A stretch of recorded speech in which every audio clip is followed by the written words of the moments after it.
Oh, hello again, people of the internet? Okay. I pressed the button and it didn't start until now. That was kind of weird. But anyway. Protecting Matt. From the moment I saw the crime scene, I had a feeling that Matt was the murderer. Matt had tried to kill Juan no matter what. He didn't try to, he had to kill. Had to, yeah. He didn't have an alibi for what he was doing at the time of the murder. My thoughts were confirmed by the evidence, of course, the bun and the knife. But I'm Matt's manager, so I felt I had to protect him. This does account for everything. Well, I am the logical type. We're finally seeing her true self. She's more nervous than a scared rabbit. If the defense can find no fault with this testimony, I am ready to make a ruling. Please keep in mind as you cross-examine Mr. Wright. Looks like somehow everything has swung to the opposite end of the scale again. That just means I have to pull my weight into this and turn her logic upside down.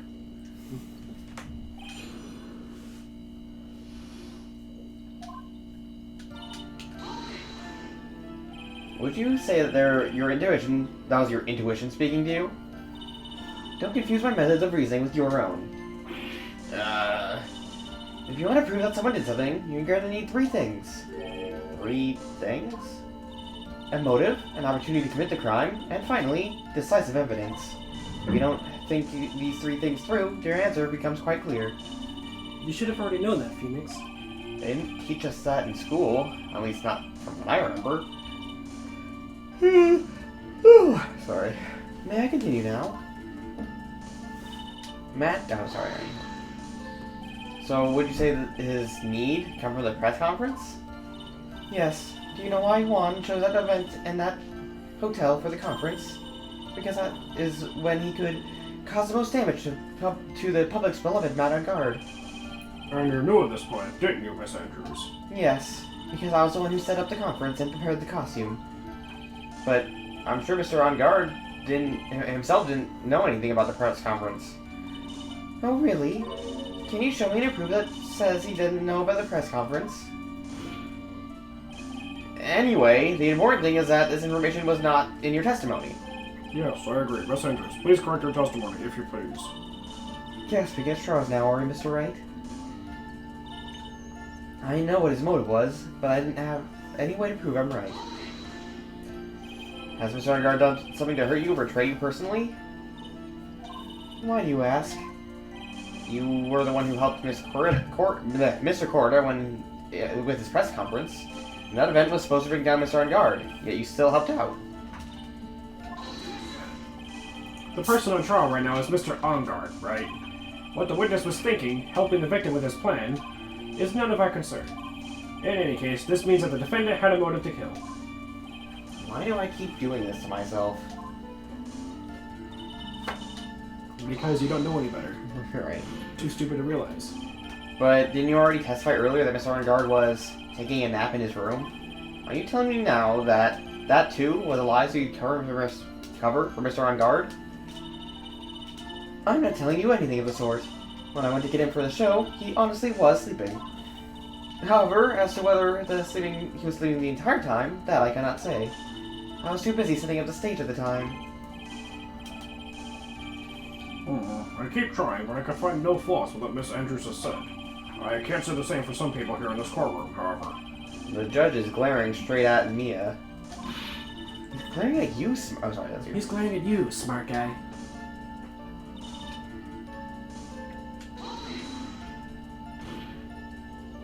You can hardly tell the knife is called the knife decisive evidence.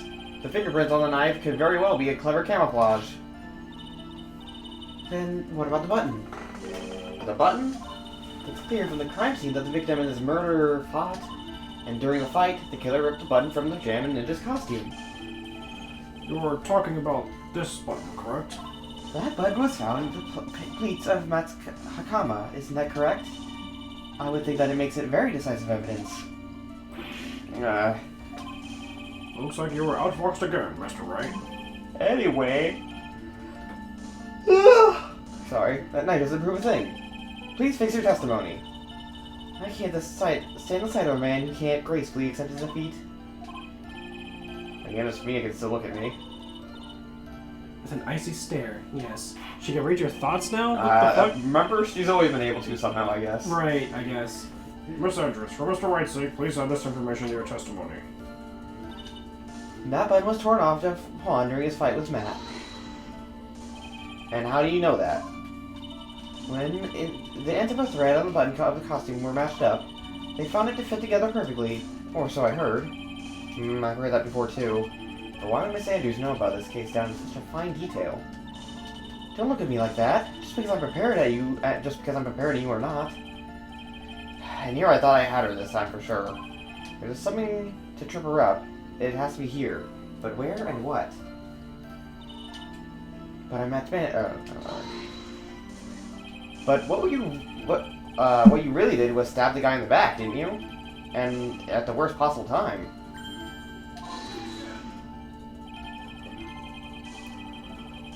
Who's to say she really stabbed the guy in the back, as you put it? This witness could have disclosed things about Miss Guard at any time. Why then would she wait until there was a very large audience before doing so? It's the same reason why Mr. Corrida planned such an elaborate conference. Miss Andrews wanted to cause Mr. Guard as much damage as she possibly could. This witness bears ill will towards the defendant. This isn't the Phoenix Wright wax philosophical power hour. And please, stop slandering the witness. As I expected, Miss Andrews' testimony is pretty solid. Really? Because to me it sounded a little wishy-washy. Wishy-washy? Well, I guess we'll see if I press a little more. You should know this by now, but you'll need strong, decisive evidence to make your talk. Got it, Chief. I'm gonna pin you down this time, Miss Andrews. Alright, well, don't... I'm not reading into that any further. That's dangerous thinking. There were 2 places where she amended her testimony. Usually there's only one. Which means I have multiple areas where... Well, the 2 that were changed were the button and what else? The knife. The knife. Or no, the motive.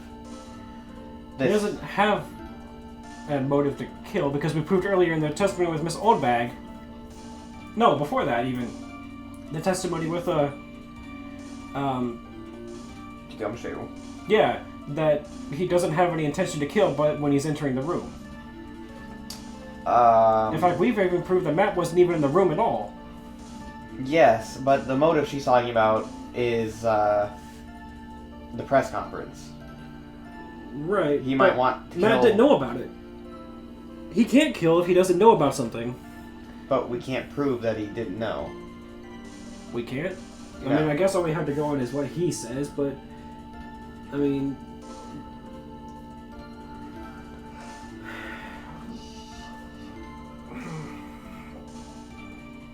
So...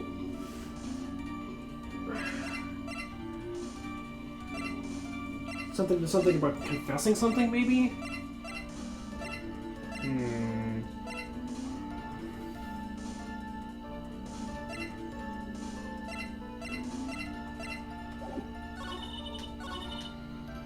Button was torn off of one during his fight with Matt. Not necessarily.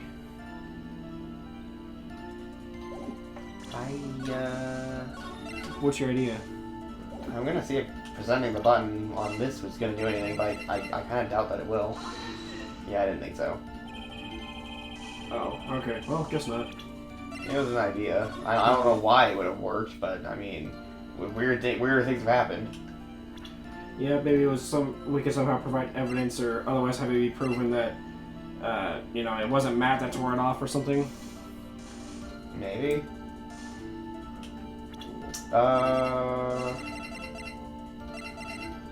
Wait. We don't have anything linking Matt to the scene, though, do we?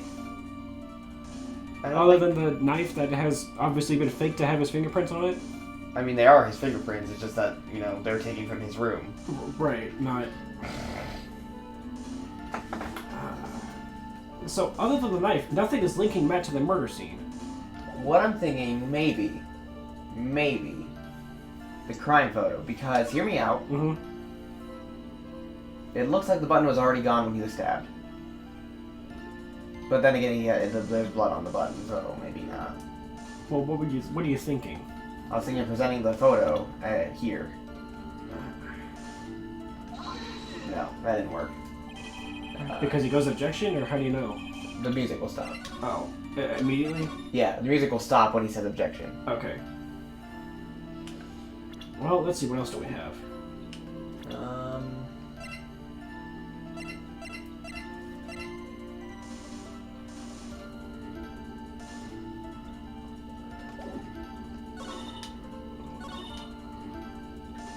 Wait, the button came off when he was strangled to death.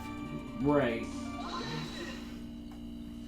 So there was no fight, because he... Well, the blood was on the button. Oh, right. The blood would have been from the stab. Right. But that would have been after he was already dead. Right, so at that point, what does it matter? Well, the thing is that if the button was already on the costume, well, the button was still on the costume when he was stabbed, it wouldn't have come off during the struggle because he was already dead.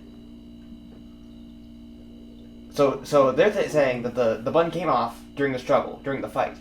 Right. But he wasn't stabbed until after he was already dead, and the button was still attached by that point, therefore it could not have come off during the fight. Okay, I got you. This is the victim's autopsy report. It clearly states that the cause of death was strangulation by a scarf. Strangulation? The knife stab to the victim was done after the victim had already died. What is this? What does that mean? Let's examine the evidence. This button has the victim's blood on it, which would mean that it was ripped off the costume when? After the knife was stabbed into the victim. Exactly, which means it is impossible this button was torn off during the victim's final struggle, because the victim was strangled to death in that fight. Ah, that's right, Miss Andrews. There is no way this button was ripped off during the struggle. This button was consciously pulled off the victim's already dead body. Order! What is the meaning? What is the meaning of this, Wright? So what if the button was torn off the body after the victim had already died? What does that change? Let me ask you one simple question, Mr. Edgeworth. Why was the button torn off? What purpose did that serve? What purpose? We now know this button was not torn off during the fight, so the murderer took the time and effort to purposely rip itself off the victim's body. That would mean that the murderer had something in mind, wouldn't it? Mr. Wright, does this mean you know what the murderer wanted to do with this button? What was it? To pin the crime. Yeah. There is only one logical reason for doing something like that. It was to pin the crime on Mr. On Guard. There is no way anyone would put a bloody button in their own pants. That's right. Mr. On Guard was set up. By the real killer, of course. And the real murderer is... well, Mr. Wright, who in the world is the real killer then? Finally. I can't believe I managed to bring this trial all the way up to this point. Phoenix, you can't let your guard down yet. Not until the very end. The real killer, the person who planted the frame, Mr. On Guard, is... Miss Adrian Andrews. I choose you! You are Mr. Corda's killer. What? Jeez. Again, her Yeah. glasses like... Order! Mr. Wright! This is a very grave matter. Do you have any evidence that supports your charge? Any evidence? All the evidence points to Miss Andrews. How preposterous! You can't stick any of that on me. I can't, can I? Would you care to test me? Then, what about this knife? The knife was used to stab the victim after he had already been strangled to death. It was used to throw suspicion on Mr. On Guard, naturally. A knife covered in the defendant's fingerprints could only be taken from his room. And you're the only one who had dinner with him and knew which knife to take. The only person was you. Yeah. How many pairs of glasses do you have? Several, clearly. Yeah. All in the same pocket, I might add. Then... This must be a really regular occurrence for her. It must be. She must spend a lot on glasses, holy crap. Well, I mean, she is a manager for famous actors, so... I mean, yeah. Or maybe she just has like the same like 6 pairs of the same cheap set for instances like this, where she's really stressed and there's. Yeah, and they're cheap, so they break easily. You know, so, right, yeah. and so like. You know, she goes, a little too hard on the shake and then shatter because they're just super fucking, like, cheap-ass, like, not even dollar quality made. Yeah. What Literally about... paying fucking pennies for just, like, hundreds of sets of the same set of glasses. Right. And, like, 60% of them are broken in shipping them to her anyway. Jeez. Another 20 of them break in her pocket, so she's still got, like, 6 pairs left, and the rest are just garbage. She just constantly have to throw out. Good grief. What about the button that was found in Matt's Hakama? This button was removed from the victim's body after he had already died. The only person who could have done that were the person who found his body, or the killer. However, if Mr. Guard was the real killer, then there was no way he would have put such incriminating evidence in his own Hakama. Let me just put another pair of glasses on. The only person who could have put this button into Mr. Guard's Hakama is the person who went to wake him up from his nap, which is you, yet again, Miss Andrews. I see. What about the empty guitar case? That is also another piece of evidence that incriminates Miss Andrews. That costume was used to hide the real killer's identity as they fled the crime scene. Now, who could have known that there was such a costume inside the guitar case? It could only have been the person who prepared the costume for the victim. And that person is... you, Miss Adrian Andrews. No, But Miss Andrews' fingerprints are nowhere to be found on the guitar case. And it was you who proved that she was not wearing gloves at the time. But that's right. That's because she did not intend on leaving any prints. If anyone had found out she had touched the case, they would have asked her why. So, to avoid leaving any prints, she used a towel or something else to open it. But the glass of tomatoes is a different story. Miss Andrews purposely left her fingerprints on the glass to show that, yes, indeed, she was the classic dazed discoverer of the dead body. No! And to top it all off, there in this photo. A photo of the killer as they exit the scene of the crime. No reasonable person on Earth can believe that this is Nickel Samurai, is Mr. On Guard. He would have been much too short for his own costume if it were him. Speaking of how tall people are, Miss Andrews, you're also kind of short in stature, are you not? Please, stop. Well, how about it, Miss Andrews? I've got her this time. Miss Andrews? I refuse to testify. What was that? There's a law. It says I can't be forced to testify about something if it can incriminate me. Well, yes. You are absolutely correct, Miss Andrews. The law does provide us with a way to avoid self-incrimination by allowing the witness to not testify if the testimony can cause damage to themselves. What?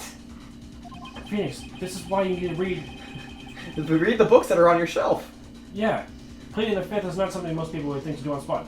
However, if you're going to plead the fifth, that means you can't testify at all. You are refusing to testify under any circumstances, not just, oh yeah, let me give you all of this stuff, and then just choose not to shut up. You can't do that. That is illegal. It's completely legal for you, however, to go in to the police and write either a non-disclosure agreement or something similar to say that you are not testifying in court because you feel it could incriminate you, as well as the other parties, and you just refuse to say anything whatsoever. That's how the law works. Now, it may work differently because this is a different universe. Japan, New York. Right. But, I mean... I think the way it works in this universe is you can plead the fifth at any time. However, once you do, you cannot say anything else. You pretty much leave the rest to fate. You can't, influence it at all after that. I guess. Maybe. I don't know. Nothing to do on the spot. I imagine most people would think of just shutting up on the spot, like... Actually, thinking back to yesterday in Mr. On Guard's room... Adrian Andrews. Yes? Think hard about what we just discussed. Understood? Alright. That's it. That's when Francisca planted this idea into her head. She must have told her others not to testify if things look bad. You did a good job proving everything up to this point, Phoenix. But there's still one thing you haven't done. Something I haven't done? What's wrong, Wright? Are you finished already? Run out of evidence? What is so humorous, Mr. Edgeworth? I'm sure you realize this as well, Your Honor. But everything the good lawyer here has proven up to this point is meaningless. What? Everything you have proven is circumstantial. Circumstantial? Yes, circumstantial. You have yet to provide a single piece of definitive proof. Proof that Miss Andrews did, in fact, harbor a wish to murder Mr. Corona. Well, time to dredge up the past, I guess. Miss Andrews, did you want to kill Mr. Corona? I believe this may lead to me incriminating myself, so I will abstain from answering. But, Miss Andrews, if you do that, it would be the same as admitting your guilt, don't you think? Maybe so, or maybe not. There's nothing to prove either way. Besides, you don't even know what crime that I would be guilty of due to my silence. No, she's taking that defiant attitude again. Mia, what should we do? Somehow, we've landed in the worst possible situation. I think we have reached a certain conclusion at this point in time. Miss Adrian Andrews has refused to testify, or continue her testimony, and the defense's theory that she is the actual murderer has not been fully substantiated with solid, definitive proof. But that's not true. In this situation, there is only one thing this court can do, and that is to declare a recess. Recess? I request that both the prosecution and the defense look further into this matter. And at tomorrow's trial... Tomorrow? We don't have a tomorrow. If we don't get a not guilty verdict today, then... Please wait, Your Honor. That's not necessary. The trial... Please continue the trial. What are you sweating for? Your client is getting one more day to live, isn't he? That's not it. This isn't about that. Edgeworth, I know you know who the real killer is. Please. Oh, sorry. That's okay. Please, let the trial continue. If I don't get the verdict, then Maya... Eh? But it's impossible to continue as long as a witness refuses to testify. Now then, this court is... It is not impossible for this trial to continue. Mr. Edgeworth, what are you... It's true, Miss Andrews holds the right against self-incrimination. However, if the topic of conversation were something unrelated to whatever she may be guilty of, then she has no right to withhold testimony. Yes, that is very true, but... Actually, there is one little thing that I'm curious about. Miss Andrews, when you found the victim's dead body, you poured yourself a glass of juice. Yes, and? I can't help but think how unnatural that is. Usually when one finds a body, they're shaking up, not stirring a glass of juice. So my actions were unusual, but I've already... Before you speak, I want to state that if you have a reason behind your actions, I would like you to testify to that effect. Testify? Your Honor, I would like to request that the witness testify again, as to what happened when she first discovered the victim's body. Whatever we find out in this testimony should in no way implicate the witness.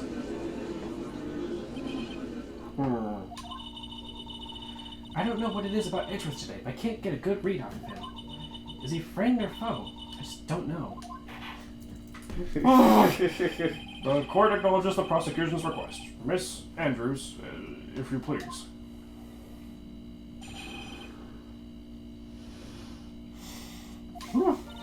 That glass of juice, I didn't really pour it for myself. I was surprised when I walked in the room and saw it that messy of a state.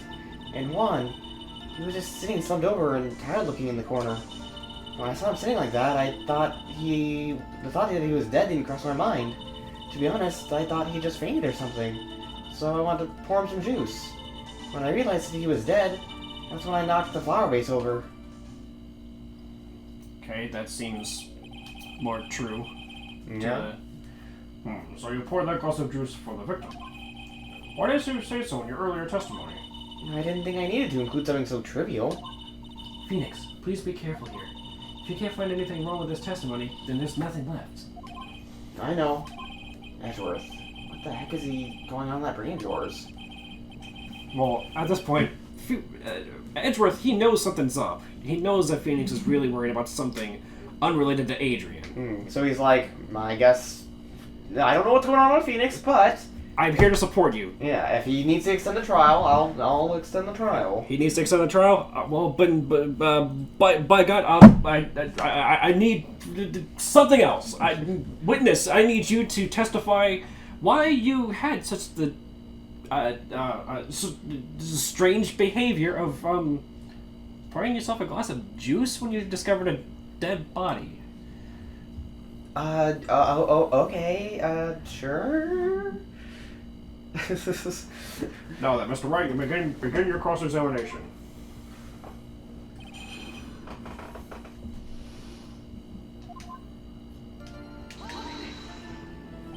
But there wasn't anyone else in the room, right? Of course not. Then, who did you pour it for? Mr. Wright, there is a rhyme and reason for everything. Can you wait just a little longer for it to be revealed to you? In other words, Wright, be quiet and listen. Precisely. I couldn't have said it better myself.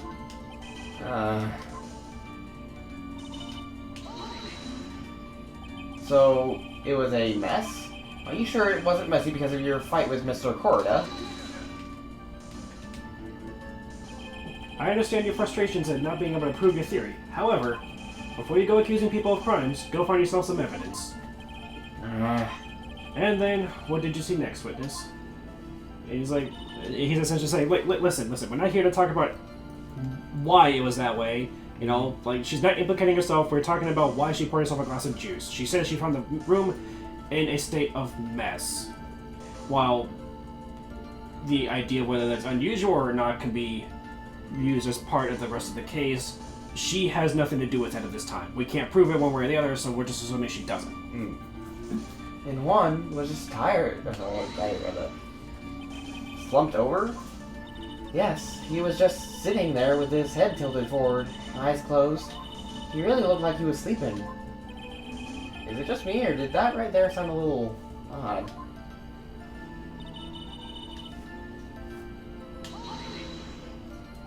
Then what did cross your mind? I thought maybe he had smashed everything in anger because he lost the Grand Prix. Then felt tired after his rampage, so he decided to take a nap. Anyways, that's what I thought. Oh, I see. So you don't think he was dead at all? Which, I mean, honestly, that sounds reasonable. Yeah? So my question is, then... Wait, wouldn't she have noticed that the knife was stabbed in him and there was blood and everything if he was not dead? That's exactly it. That's what we gotta press her on. But I'm gonna do all the pressing first. Okay. You thought he fainted. And I thought he was asleep at first. But then, the room was in such a messy state, I thought maybe he had gotten into a fight with someone. And that's when you went to pour the glass of juice? Yes, he always had had a hard time waking up. So one had always had a glass of tomato juice to drink.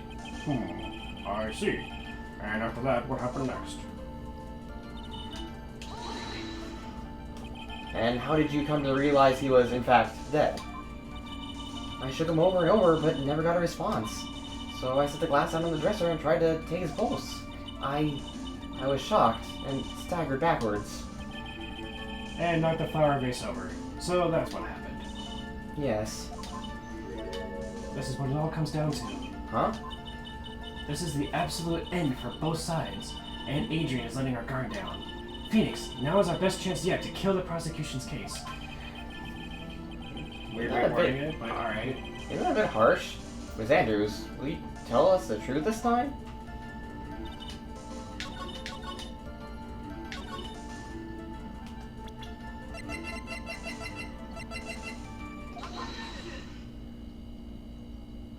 So, you honestly didn't think he was dead when you found him?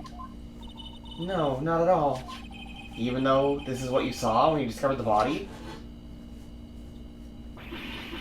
Ah! What is the meaning of this? Isn't it obvious, Your Honor? There's a knife sticking out straight out of Mr. Corda's chest. Anyone who saw this scene would have immediately thought that he was dead. He was a dead man. That's, well, you see, I doubt a single person in the world would mistake this for someone who fainted. and then so nonchalantly go to pour something to drink. Your point is... Miss Andrews, your testimony just now, it was all one giant lie. And your lie has proven one thing very clearly, that you are the real killer. No.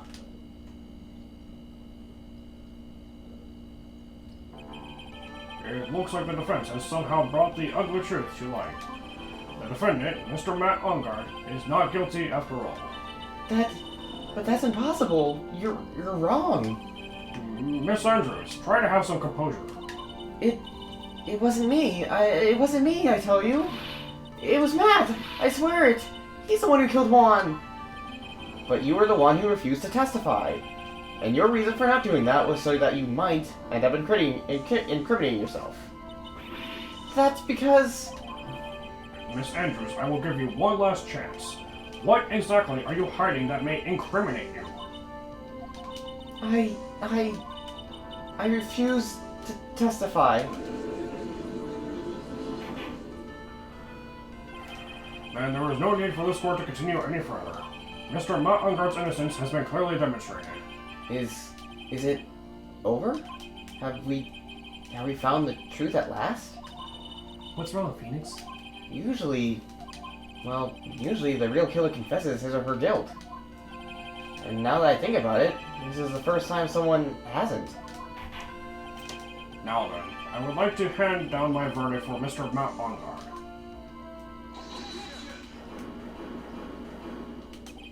Your Honor, the prosecution feels that it would be premature to pass down a verdict at this time. Well, what? The reason is quite simple. This witness has yet to speak the absolute, real truth. The absolute real truth? What are you... Witness, don't you understand yet? Huh? I don't know who planted this silly idea in your head, but as long as you protect yourself through your silence, Matt Ungard will go free, and in his place, you will become the guilty party. That's a lie. I don't believe you. What? I was told if I spoke, then it would be all over, and Matt would never be declared guilty. What in the world is she talking about? Has she lost it? I can't speak about it. I'm too scared. It's Franziska von Karma. Huh? Don't you remember, Phoenix? Miss Andrews lives by gripping tightly under the words of another, because she doesn't have the strength to believe in herself. Then... Pardon you. Thank you. Then right now, Miss Andrews is... Yesterday, she was tossed a lifesaver by Miss von Karma. Don't say a word, no matter what happens. If you do, Matt Ungard will be acquitted. Miss Andrews undeniably believes in those words right now and is clinging onto them. Then what should we do? This is the first time I've ever come across anything like this. But Miss Andrews has to be the killer, right? All we have to do now is get her not guilty. That was my only priority. It wasn't me. I'm begging you. Please believe me. I didn't kill Juan. Help. Please, someone help me. Mr. Wright. Yes, Your Honor? The court can't continue on like this. Therefore, I'd like to hear what you intend to do. What I intend to do? What am I supposed to do? What am I supposed to say? Right. I suggest you think very carefully about this. Think about what this witness did and what she did not do. And think about who is the real mastermind behind this crime. Who's the real mastermind? Isn't that obvious? There's no one else it could be other than the woman crying over there, right? Come now, what will you do? What kind of man are you, Mr. Phoenix Wright? In the next episode. Holy shit. See you guys then. Ah!